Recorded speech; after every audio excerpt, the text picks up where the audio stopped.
할렐루야. 생각해 보니까 제가 언제부턴가 이렇게 인사하는 걸 좀 안 했던 것 같아요. 그래서 오늘 옆에 있는 분들하고 인사하시는데 하지 마세요. 아직 끝까지 듣고 하세요. 예.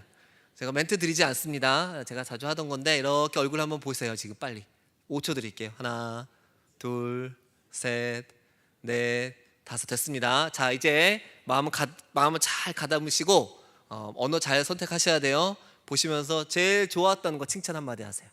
옷이 좋습니다. 화장이 잘 됐습니다. 파마가 잘 나왔습니다. 칭찬 한마디씩 하세요. 얼른 빨리. 네.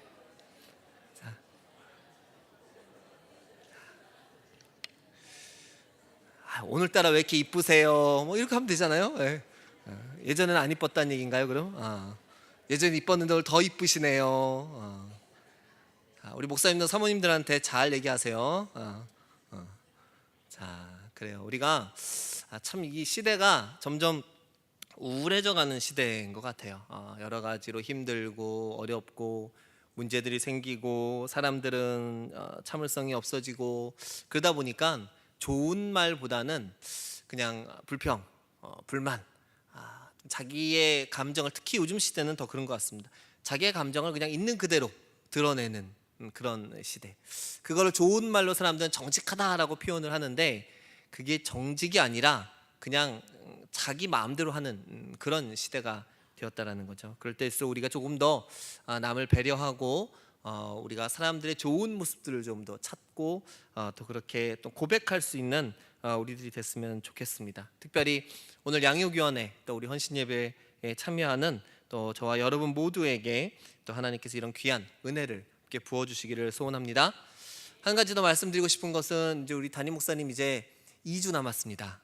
2주 후에는 이제 모든 게 결정이 되는데요. 혹시 주변에서 이제 물어보실 분도 계실 거예요. 뭐 우리 교인들도 그렇고 외부 분도 그렇고 요즘 어떻게 돼가요?라고 물으시면 그냥 거두절미하시고 같이 기도해요라고만 얘기하세요. 예. 우리가 이것이 인간의 힘과 능력으로 될 것 같지만 결국은 하나님께서 하시는 일입니다. 모든 것이 하나님께 있음을 우리가 믿고 또 우리가 함께 기도합시다. 잘은 모르지만 기도하면 하나님께서 들어주실 겁니다 라고 우리가 그렇게만 대답을 하시면 더 좋을 것 같습니다. 기도하는 자에게 하나님께서 또 값진 열매로 부어주실 줄 믿습니다. 오늘 양육위원회 헌신예배시죠. 양육위원회에 있는 분들도 사실 교사들입니다. 다 우리 교육위원회에 속한 교사들처럼 다 교사들이죠. 다 맡겨진 영혼들을 가르치는 분들이고 조금 더 표현이 다르다면 양육이라는 단어가 들어갔는데 지식을 가르치고 삶을 나누고 함께 자라가는, 함께 성장하는 그런 사람들이다라고 전 이야기하고 싶어요. 오늘 마침 또 스승의 날이죠. 우리 수고하시는 또 우리 모든 양육자들, 또 우리 교사들, 또 주변에 있는 구역장들, 여러분 책임을 맡고 여러분들이 맡으신 그런 많은 책임들이 있는 모든 분들에게 하나님께서 특별히 말씀의 지혜를 주시고 성령의 능력을 부어주시기를 축원합니다. 아까 우리 여집사님 소개해 주셨지만 우리 양육위원회는 이제 크게 세 가지 부서로 나눠져 있죠. 그래서 새가족부, 또 1:1 사역부, 알파부가 있는데 저도 뭐 좀 더 첨가해서 또 우리 위원회 약간 홍보를 하자면 사실 이 세 개의 위원회가 있지만 다르지만 또 같은 그런 부서이기도 합니다. 뭐가 다른가? 그건 좀 이따 얘기를 하고 뭐가 먼저 같은가를 보면은 결국 가르치는 내용이 같다라는 거예요. 네. 우리가 한 교회 안에서 서로 다른 걸 가르치면 안 되잖아요. 근데 같은 것을 가르치는데 조금은 방법과 조금은 과정과 조금은 다른 도구로 가르친다라고 생각을 하시면 좋을 것 같아요. 아까 보시면은 1:1 새가족부는 4주고 1:1은 16주고 알파는 11주입니다. 능력들도 대단해요. 똑같은 거를 누구는 4주에 가르치고 누구는 16주에 가르치고 누구는 11주에 가르친다는 거죠. 2년 전인가 우리 그 양육위원회 양육자들 교육을 한 적이 있었는데 제가 그때 표를 하나 만들어서 보여드렸어요. 그래서 무엇을 가르치는가에 대한 내용에 대한 것들이었는데 결국은 우리에게 주어진 하나님의 말씀과 복음들, 그 내용을 그 사람들의 단계에 맞게 우리들이 나누어서 가르치고 있다라고 말씀을 드렸어요. 차이점이 뭔가 과정과 방법이 조금씩 다르다라는 거죠. 새가족은 말 그대로 처음 교회에 오신 분들, 그 옛날에 그 고구마 전도법에서 표현하시는 분처럼 생고구마들, 조금 익어간 그런 고구마들, 그런 고구마들 4번을 쿡쿡쿡쿡 찔러가면서 이제 교회에 대해서, 하나님에 대해서, 말씀에 대해서 가르치게 됩니다. 그냥 완전 기초에 대한 이야기들을 나누게 되죠. 그리고 이제 1대1로 넘어오게 되면 이제 이게 16주간의 정말 이건 훈련이라고 표현되어지는 그런 시간들을 가집니다. 이번 겨울 동안에 그 양육자들이 16주간 그걸 하셨는데요. 보통 노력을 하신 게 아니에요. 이게 해보신 분들은 아시겠지만 미리 말씀 준비하고요, 암송해야 되고요, 읽어야 되는 책 읽고요. 벌써부터 하기 싫어지시죠? 그런데 이게 훈련이라는 거예요. 훈련을 하게 되면 일정 수준 이상의 단계로 뛰어오르게 되는 거예요. 업그레이드가 된다는 얘기예요. 근데 많은 사람들이 그냥 저 밑에서만 편하게 좋은 거대로만 하시려고 하는데, 최소한 제가 봤을 때 이 수요 예배 나와서 예배하시는 여러분들은 해야 될까요, 말아야 될까요? 네, 아멘 한 분 하셨어요. 네. 아멘 안 한 분 무조건 하시기 바랍니다. 하신 분도 하시고요. 훈련이 필요합니다.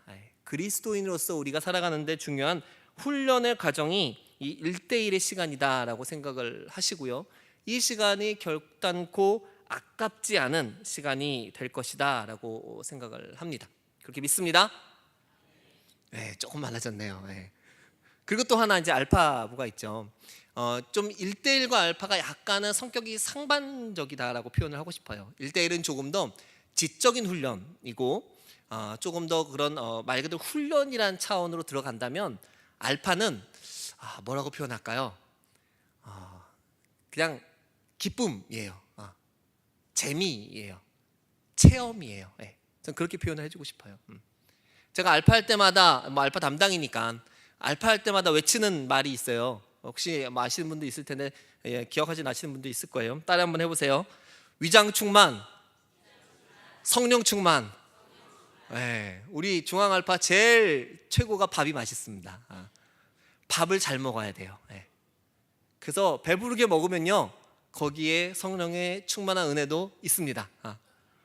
그런데 먹는 거로만 끝나는 게 아니에요. 밥도 먹이지만 말씀을 먹입니다. 그리고 경험을 먹입니다. 함께 나누었던, 함께 하는 그 조 단위로 서로 간의 믿음 생활 속에서 얻어진 그 경험과 그 은혜들이 나누어지는 시간이에요. 1대1이 말씀을 통해서 아주 전공법으로 갔다면, 알파는 그 말씀을 통해 변화된 사람들의 삶이 함께 나누어지는 과정이다라고 생각을 하시면 좋을 겁니다. 또 거기서 머무는 것이 아니라 우리가 성령 수양회를 통하여서 정말로 기대하고 바라는 성령의 은사와 체험들을 또 경험하는 시간들이 있다라는 거죠. 그래서 1대1과 알파와 새가족은 세 가지가 서로를 보완하는 기능들을 가지고 있어요. 뭐가 최고다라고 말할 수 있는 게 아니라 그 모든 것들이 함께 합력해서 한 영혼을 성장시키고 있고, 그 영혼이 하나님 앞에 더욱더 견고하게 세우는, 장년에 이르는 영적인 장년에 이르도록 도와주고 있다. 그래서 우리 중앙교회 양육사역팀은 아주 좋은 시스템과 좋은 그 체계를 가지고 있다라고 말씀을 드리고 싶습니다. 그래서 특별히 우리 아까 VIP들 얼굴을 봤죠. 작년과 올해까지 들어왔던 새 가족들 얼굴들이 다 들어가져 있는데, 이분들로 하여금 그냥 교회만 주일날 한번 왔다 가는 그런 성도로, 그냥 그런 신자로 만드는 것이 아니라 여러분들이 그분들의 손을 붙잡고 인도해 주셔야 돼요. 새가족 교육 안 받으신 분들은 새가족 교육 받게 해주시고, 조금 더 믿음에 대한 경험이 있는 분들은 1대1로 집어넣어 주시면 좋고, 또 그런 경험들이 없는 분들은 알파로 먼저 집어넣어 주시면 좋고, 순서가 아니라 그 사람에 맞도록 여러분들께서 안내해 주시면 정말로 그들이 성장하는 모습을 볼 수 있을 겁니다. 처음에는 교회가 뭔지 못 모르고 따라와서 앉아있던 사람이, 그 다음에는 그가 알고 믿음으로 구원을 받고, 그리고 믿음으로 하나님 앞에 고백하는 그러한 삶의 변화가, 그 영혼의 성장이 있게 되어지는 줄 믿습니다.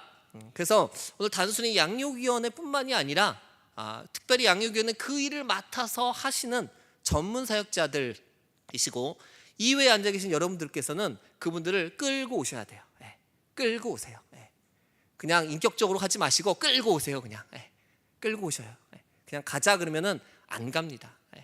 세상에 16주 동안 11주 동안 공부하자 어디 모임 가자 쉬운 일이 아니에요. 그래서 여러분들이 먼저 해보신 경험에 의거해서 야 내가 해보니까 정말 좋아 이 말을 하시면서 여러분 끌고 오셔야 돼요. 알파가 왜 괜히 밥을 맛있게 하겠습니까? 내가 알파밥 먹어보니까 진짜 좋아. 그렇게 꼬시는 거예요. 일단 앉혀놓으세요. 앉혀놓으시면 그 다음은 이제 알파부가 1:1 사역부가 그 일들을 감당할 겁니다. 그래서 우리 중앙교회에 들어온 사람들, 중앙교회에 처음 발을 내디딘 모든 영혼들이 이 1:1과 어떤 알파와 또 새가족 사역을 통해서 분명하게 변화되고 또 성장하는 놀라운 열매들을 우리가 거두기를 또한 믿고 확신합니다. 저는 오늘 그 사역의 완수를 위해서 사실 오늘 예배하는 또 헌신 예배 드리는 우리 양육자들과 우리들의 그런 자세들을 좀 점검을 해보고 싶어요. 특별히 저희가 이번 달에 지금 요나서를 보고 있는데 솔직한 얘기로 요나를 보면 별로 배울 게 없습니다.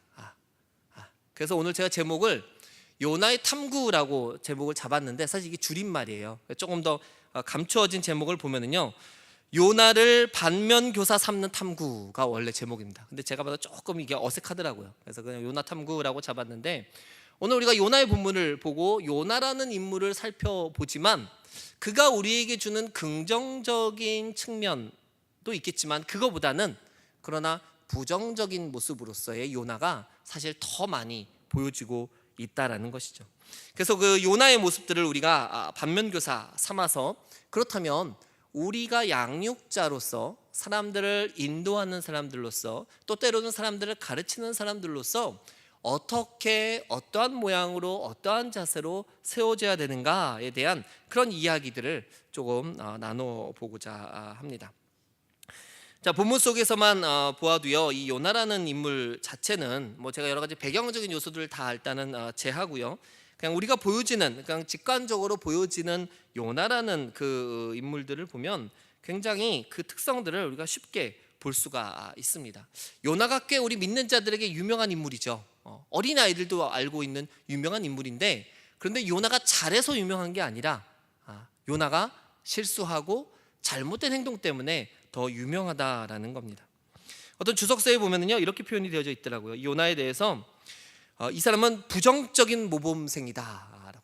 부정적인 모범을 보여주는 사람이다. 우스꽝스러운 풍자를 요나서는 나타내면서 아주 우스꽝스러운 악당으로서 하나님의 선지자가 되어서는 절대로 안 되는 인물이 바로 이 요나이고 그 최고의 본보기가 바로 요나이다라고 표현을 합니다.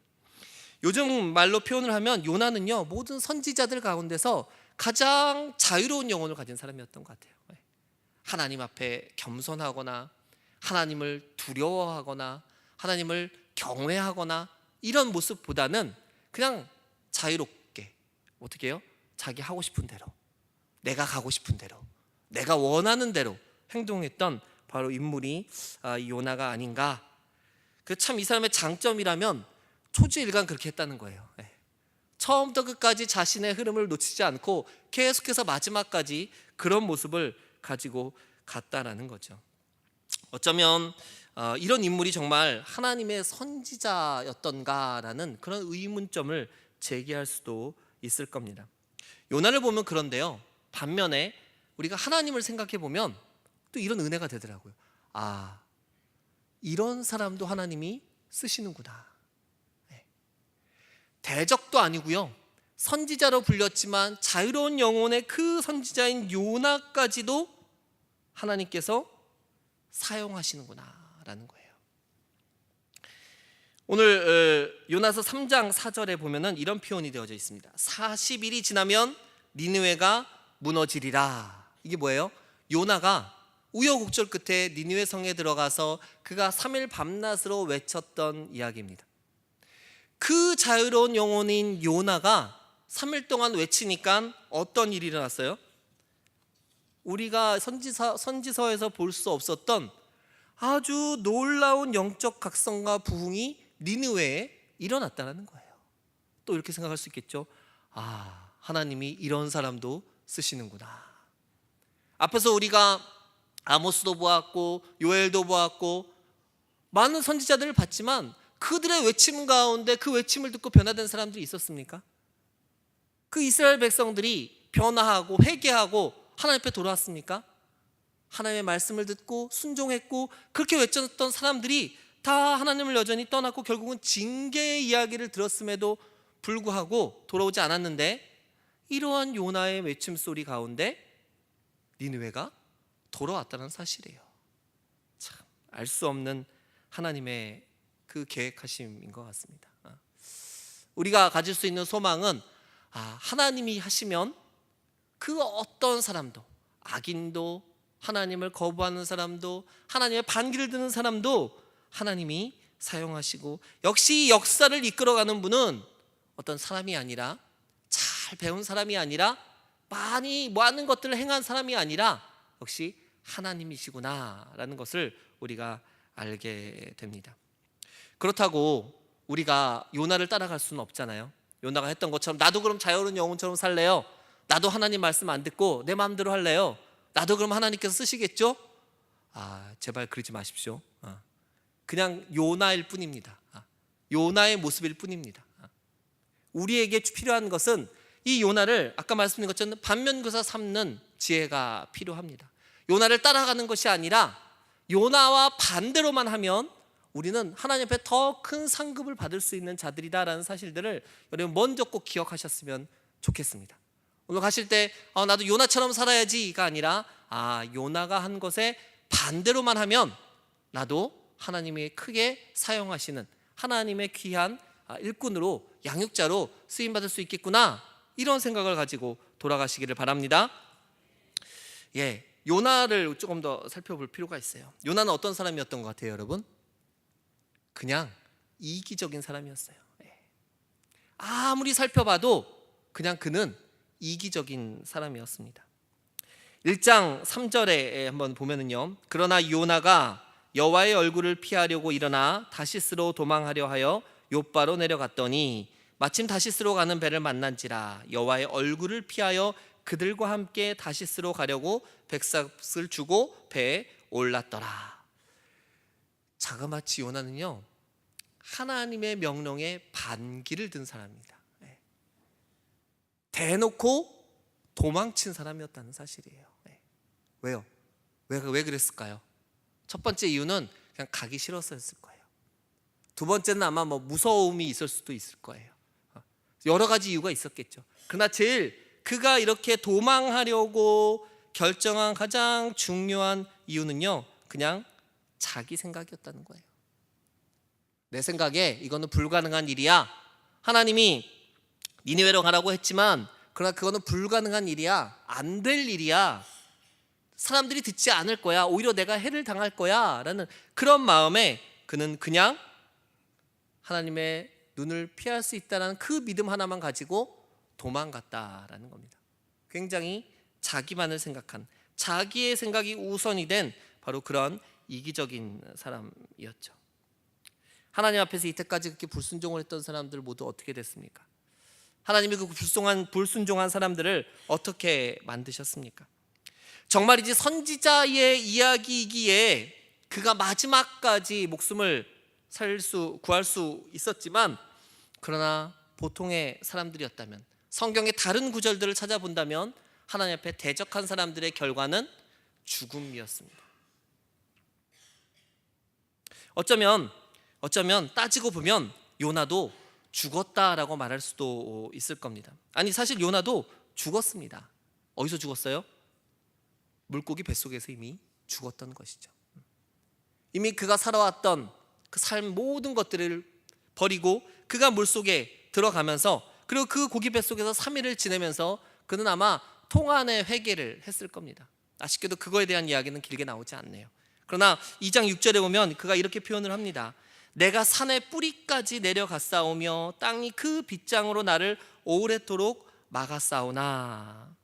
그는 이미 육적으로 또 영적으로 그 죽음을 경험했다라고 표현할 수도 있을 겁니다.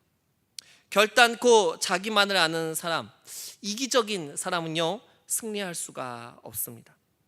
자기 것을 추구하는 사람들은, 자기 것만을 추구하는 사람들은 정말 아주 특별한 요나와 같은 그런 하나님의 계획이 아니라면 그에게 돌아갈 것은 아무것도 없다라는 겁니다.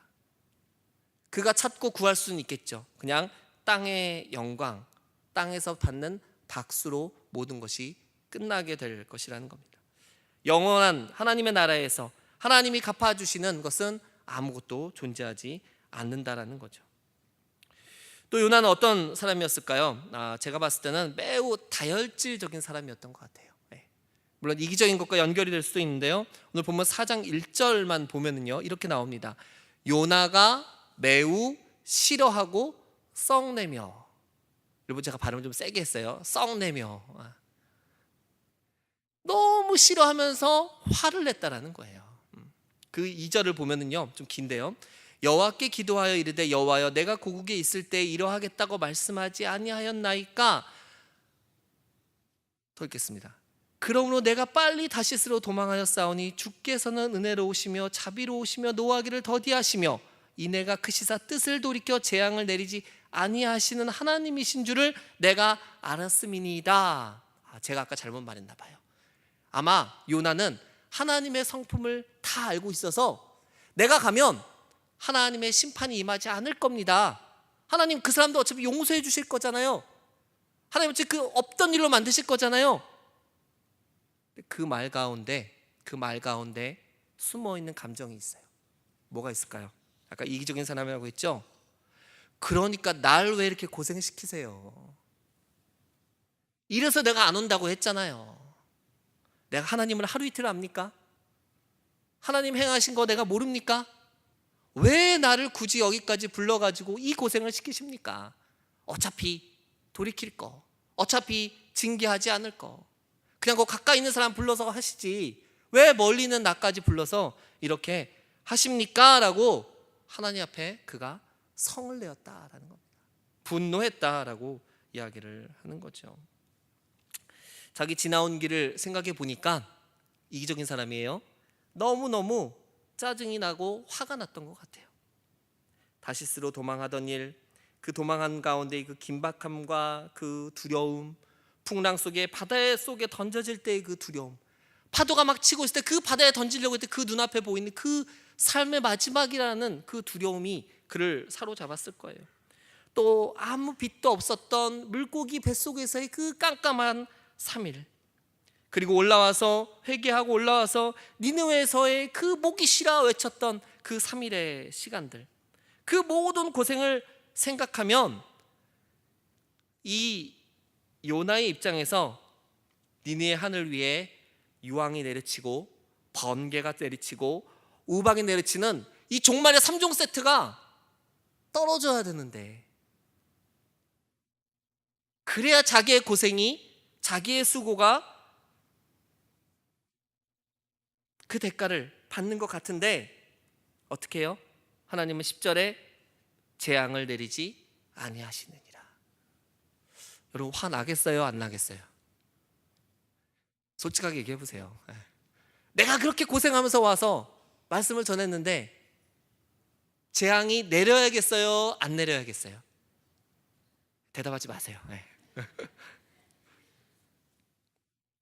이런 사람이 요나였다는 겁니다. 지극히 자기 중심적인 사고로 인해서 그는 하나님의 계획이 철회된 그 사건이 너무 못마땅했던 거예요. 죽이기로 했으면, 멸망시키기로 했으면 멸망해야지, 하나님이 줏대가 없이 이랬다 저랬다, 이게 요나의 심정이 있지 않았을까. 분노가 치솟고 화가 났을 겁니다. 분노를 품은 사람은요, 그 어떠한 이야기도 들리지 않아요. 분노를 품은 사람은요, 그 어떤 상황도 받아들일 수가 없어요. 화를 품고 있으면요, 주변에 있는 그 어떤 사람들도 보이지 않고 그들을 다 밀쳐내게 되고 그 옆에는 아무도 가지 않으려고 할 거예요. 자기 혼자 그 분을 해소하기 전까지는요. 하지만 하나님은 여전히 너희가 분노하지 말아라, 노하지 말아라 라고 말씀을 하시지 않습니까? 잠언 16장 32절에 보면 노하기를 더디하는 자는 용사보다 낫고 자기의 마음을 다스린 자는 성을 빼앗는 자보다 나으니라. 근데 무엇보다 안타까운 것은 요나는요, 영혼 사랑하는 마음이 없었다는 거예요. 사람들을 긍휼히 여기는 마음들이 없었다라는 것이죠. 더 웃긴 이야기가 있어요. 4장 5절에 보면은요, 이렇게 얘기를 합니다. 요나가 성읍에서 나가서 그 성읍 동쪽에 앉아 거기서 자기를 위하여 초막을 짓고 그 성읍에 무슨 일이 일어나는가를 보려고 그 그늘 아래에 앉았더라. 오, 기가 찹니다. 이야기를 보면은요, 정말 기가 찹니다.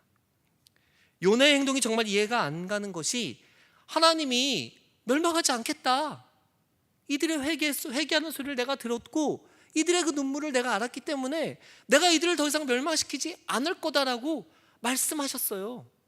선포하셨어요. 멸망하지 않을까가 아니에요. 하지 않겠다라고 말씀을 하셨어요. 그런데 요나는 무슨 배짱으로 지금 이런 행동을 할까요? 무슨 일이 일어나는가를 보려고 라고 합니다. 무슨 일이? 여러분 같았으면 무엇을 기대하고 있습니까? 여러분이 요나라면 과연 무엇을 기대하고 그 언덕에 올라가서 니느웨를 바라봤겠어요? 마치 요나는요, 니느웨에 하나님의 그 철회한 말씀이 다시 철회되기를 원하고 뭔가 일어났으면 하는 간절함이 묻어있는 그런 행동이 아닐 수 없는 거예요. 그 성읍에 있는 모든 사람들이 그 눈앞에서 사라져야 자기의 분이 풀릴 것 같은 그런 말도 안 되는 행동들을 보이는 것이 바로 이 요나였다는 거예요.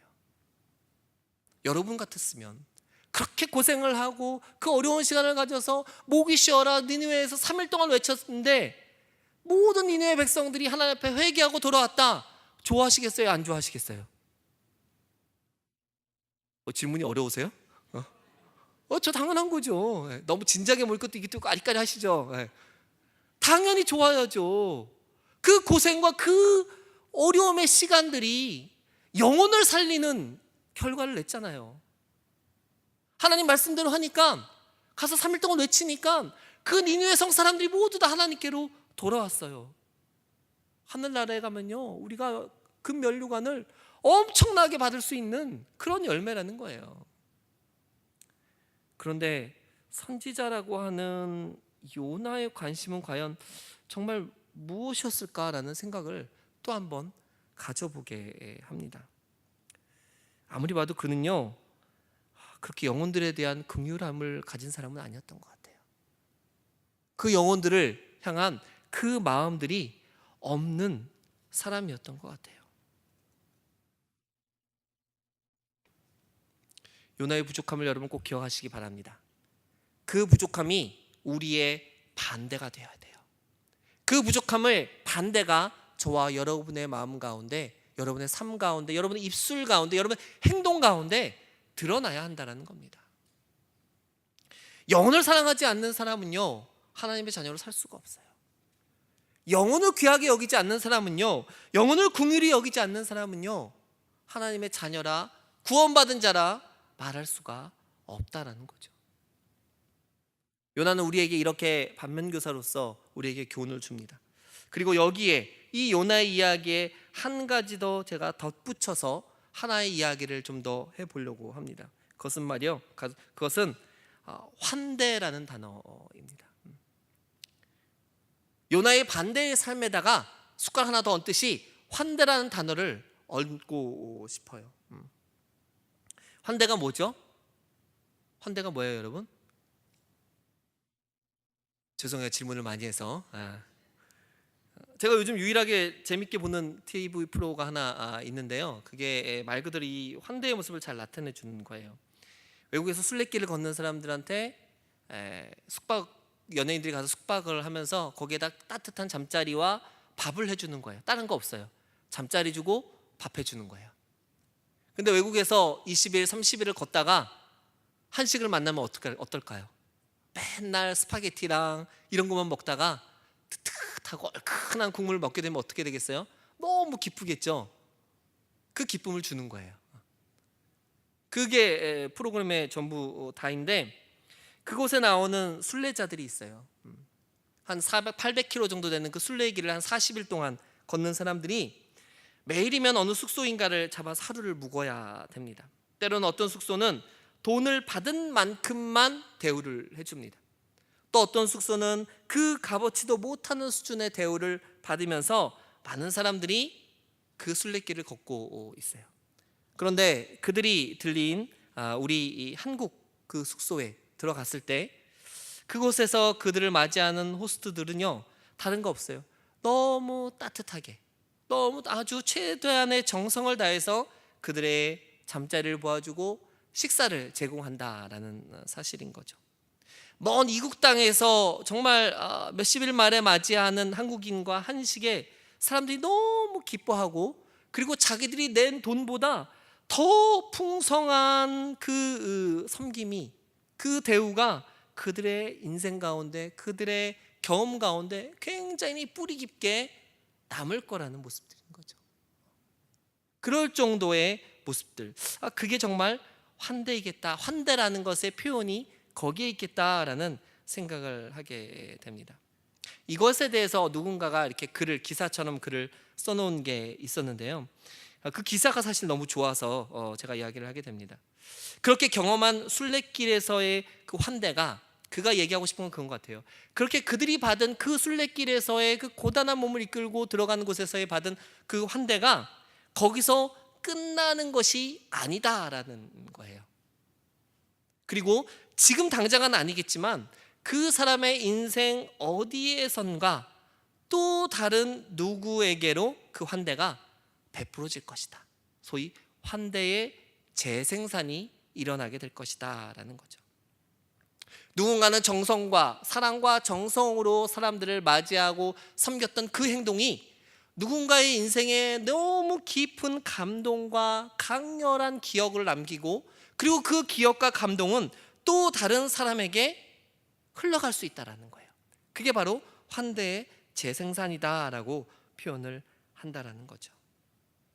사실 오늘날 많은 사람들이 뭐 요나만큼은 아니더라도, 요나는 굉장히 극단적인 표현이었고요, 그들의 삶에 팍팍함이 주는 그런 어떤 현실 때문에 사실 이러한 삶, 환대할 수 있는, 사람들을 그렇게 맞이할 수 있는 삶을 잘 살아가지를 못합니다. 제가 그 기사를 인터넷에 스크랩을 해놨는데, 그 밑에 제 친구가, 오래된 친구가 글을 하나 적었어요. 제 고등학교 때 친구인데 저를 교회로 인도했던 친구고 지금은 교회 다니지 않는 친구예요. 이렇게 썼더라고요. 그 환대가 사랑이고 그 사랑의 바운더리가 예전 세상에서 가족, 벗, 동료들로 좁아진 나, 우리 목사님처럼 신과 세상을 사랑하지 못하지만 그 바운더리 내는 여전히 환대하며 사랑하며 산다오, 이렇게 적어놨더라고요. 그래서 딱 그랬어요. 그래, 너답다. 근데 이 말이 사실은 아마 대부분의 사람들의 삶이 아닐까 저는 생각을 해봅니다.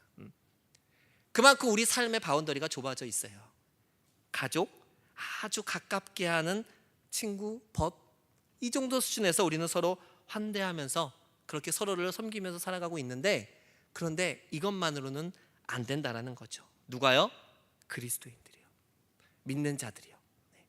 그리고 더더욱이 오늘 헌신 예배를 드리는 양육을 하시겠다는 분들이요, 교사들이요, 누군가를 인도해야 되는 사명이 있는 자들에게는요, 이 정도 수준으로는 우리가 환대다라는 표현을 말할 수가 없다라는 겁니다.